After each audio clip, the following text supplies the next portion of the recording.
netbook news, and here we've got the Toshiba NB500.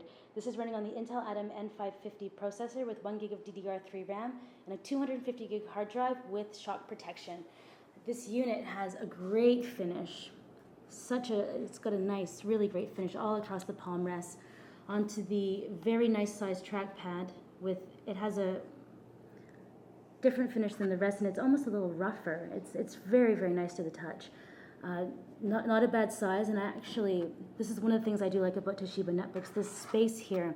Oftentimes when you're typing, you can often hit the space bar and accidentally tap the trackpad. On my Asus 1005, that often happens to me, so I have a program that I even have to load so that I'm not moving the cursor into different sentences, and that actually won't be an issue with that great design feature. So if we take a look at the keyboard, there is zero flex. This is a really, really, really solid keyboard.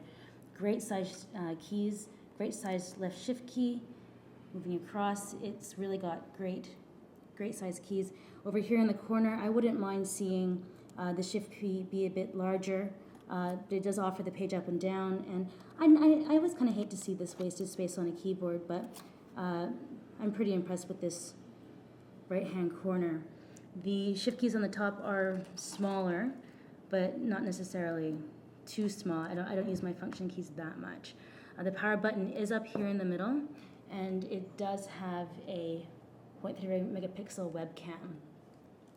So why don't we get to taking a look around the unit?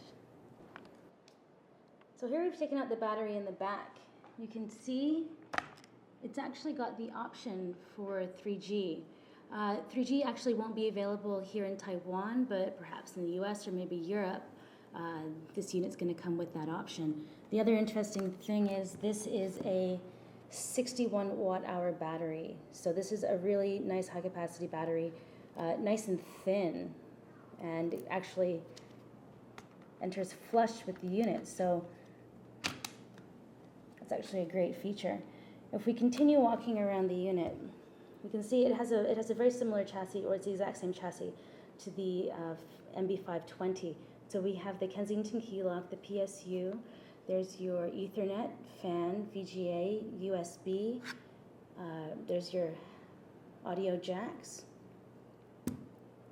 Around the front, there's your speaker on the bottom. So this unit, the biggest difference is that we've only got one mono speaker, but it's got the exact same kind of chassis. Here in the front is actually where your SD card reader is. So that's a very interesting little observation there. I've never seen an SD card reader placed in the front there. So that's quite nice. Around this side, we've got two USBs towards the back. And if we take a look at the bottom panel, one large panel there for being able to upgrade your hard drive and your RAM, which is what we always like to see. The finish on this unit is exceptional. I've actually never seen a netbook with kind of such a almost like carbon fibery, it's really got just such a nice, great textured finish. It's probably one of the most expensive finishes I've ever seen on a netbook.